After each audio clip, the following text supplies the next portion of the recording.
Hi, thank you for coming for the interview today. Can I offer you a cup of coffee? Of course, thank you. You're welcome. Oh, this is really good. Glad you enjoy. Thank you. So tell me about yourself. Well, my name is Shanice Gregory. I'm a first generation college student and a first generation American. My parents actually migrated from Jamaica at a very young age with their parents. And when I was younger, I had the privilege of actually visiting Jamaica and seeing the beautiful sights and learning about my backgrounds. From there, that's when I learned that I wanted to actually be involved in the tourism industry. The tourism industry in Jamaica is one of the largest industries in their economy, actually. And just visiting, you can see the worth of the people and that hospitality really pours out of their heart. So I'm currently a tourism and hospitality major at Temple University. The values of my family is ultimately what created my work ethic today. What they believed in, such as hard work, truly inspired their vision to come to the U.S. and accomplish the American dream. And hard work is ultimately what's instilled in me. One of the values specifically is to always do my best. My dad has been employed at Aetna, which is an insurance company in Connecticut, for 25 years. He started out in the basement doing printing, working at a printing press, and then from there, his current position doesn't even have a job title. That's mainly because he's developed this idolized influence. He's built a reputation with the company, gained their trust, and he's demonstrated his loyalty. And that's basically what his position is now. He's gained that expert and referent power where those that go to him for advice feel confident that he can give them the right advice. I graduated valedictorian of my class, and I ultimately credit that to always trying my best and always working my hardest. I built relationship with my teachers, and to this day I still keep in contact with them, and I text them and update them on my accomplishment. They give me tons of advice on what I should do. I've never slacked off, which ultimately means that I've always put my best foot forward on assignments. Just because a class is quote unquote easy, I don't necessarily take the easy route out. I've always challenged myself, asked teachers for advice on how I could prepare for AP exams and things such as that, things in that nature. I've always been a goal-oriented individual. I set little goals here and there, and based on that, I will accomplish my ultimate goal. So tell me about a significant accomplishment in your life. When I was a sophomore in high school, I wanted to do something. I was not yet 16 years of age, and so I couldn't really get a job. And I exhausted a lot of the volunteer opportunities in my community, considering I didn't have a car neither. So I did some research, and I found an application for a leadership program. At first, I was a little bit on the edge about applying because they only select one person per town, and there's 30 towns in the Hartford area of Connecticut. Therefore, I would have to compete with not only the people at my high school, but at the charter schools as well. So I was a bit concerned about even getting admitted. Fortunately, I was selected to get admitted to the program, and it was basically a program that would be a year-long program where I would learn about leadership. I would hear from guest speakers, I would be involved in creating a community service project, and I would study leadership in an academic setting. But the downside of it, in my opinion at the time at least, was that I would have to embark on a 1-week outward bound trip in Colorado. I'm a I consider myself a girly girl. I enjoy hair, I enjoy makeup, I enjoy being girly, wearing skirts and heels and stuff like that. So the idea of going to Colorado kind of made me shy away from the opportunity at first. If you're not familiar with Outward Bound, it's a team building program where businesses sometimes contact Outward Bound to be able to host their staff there so they can, it's a experience that can only be explained if you embarked on it. So there wasn't a lot of information out there about what exactly Outward Bound was. All I know is that I was going to have to purchase some hiking boots. So therefore, I embarked on this trip. I ended up going, and I was completely taken out of my element. I was asked to do things that I normally, on a normal day, I would not do. I was not forced to do these things, but I ended up doing them because I realized that it was important for me to step out of my comfort zone and really embrace the experience. So I climbed a rock wall that World War II veterans actually trained on. I ended up doing a ropes course 20 feet in the air.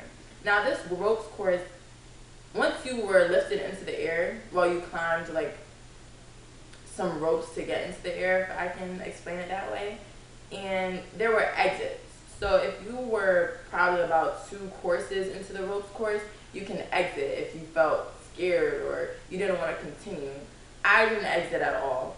And I thought that I would exit. I thought once I get to the top, I'll do the first course and I'll just call it a day. And I actually surprised myself by completing the ropes course. The big thing about this Outward Bound program was that we were to summit a mountain. We were to spend the night in the woods. No mirrors, no curling irons, no facial cleanser. We were to spend the night in the woods. And so we embarked on this trip where we had these big hiking backpacks and we trekked through snow. And this wasn't just light snow. This snow was probably about 5 feet deep.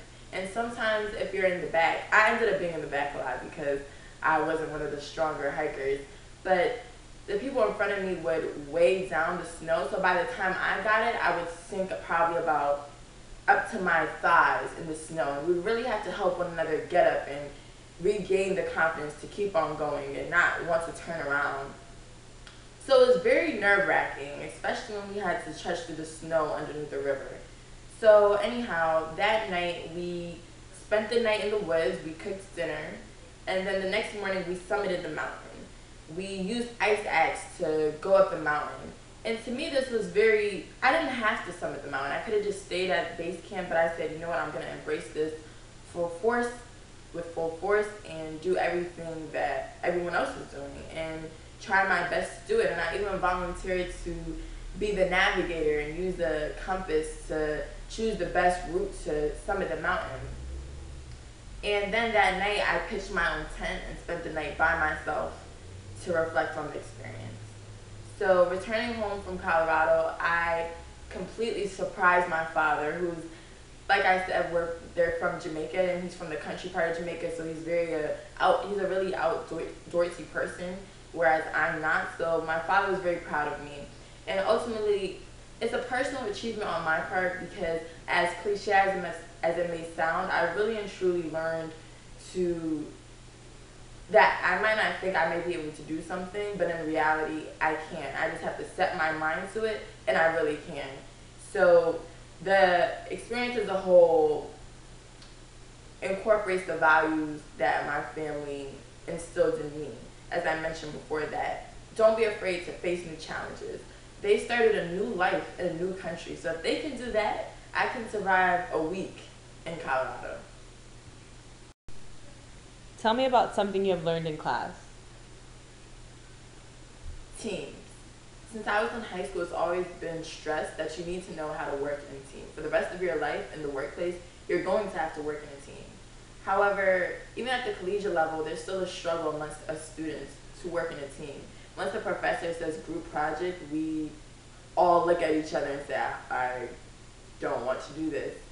However, your class has really elevated my perspective regarding teams and how to go about working in them.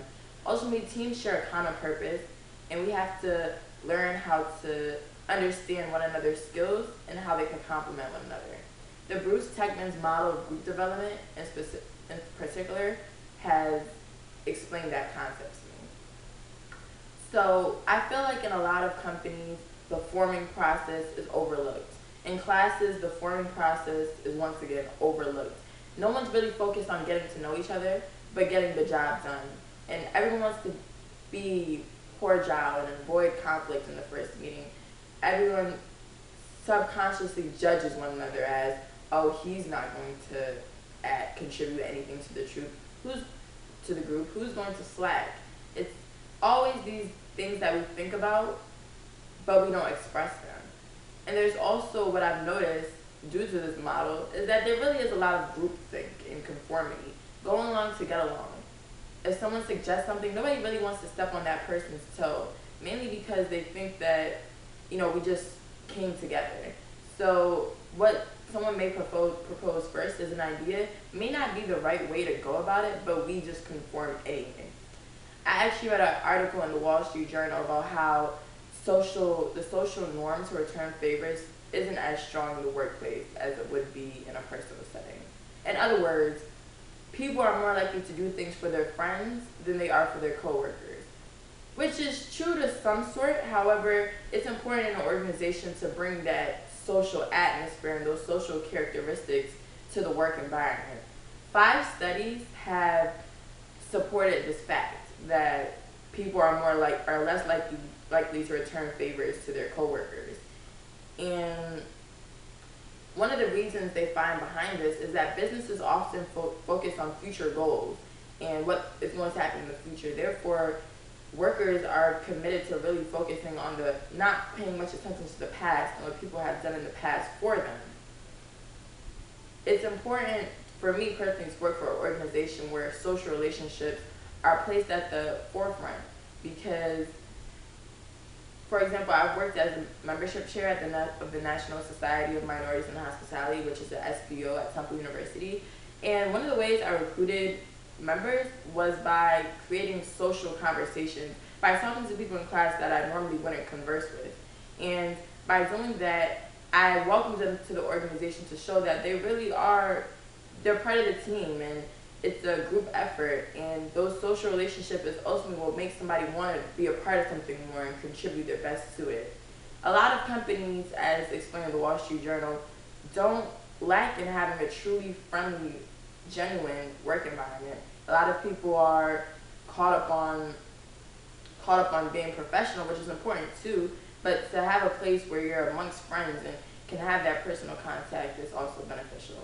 The next process in Tuckman's model is storming, where people bid for power and there's leader conflict and there's roles that are established as well as goals and values and the vision, and where ties conflict arises as well, which is ultimately what gets the ball rolling and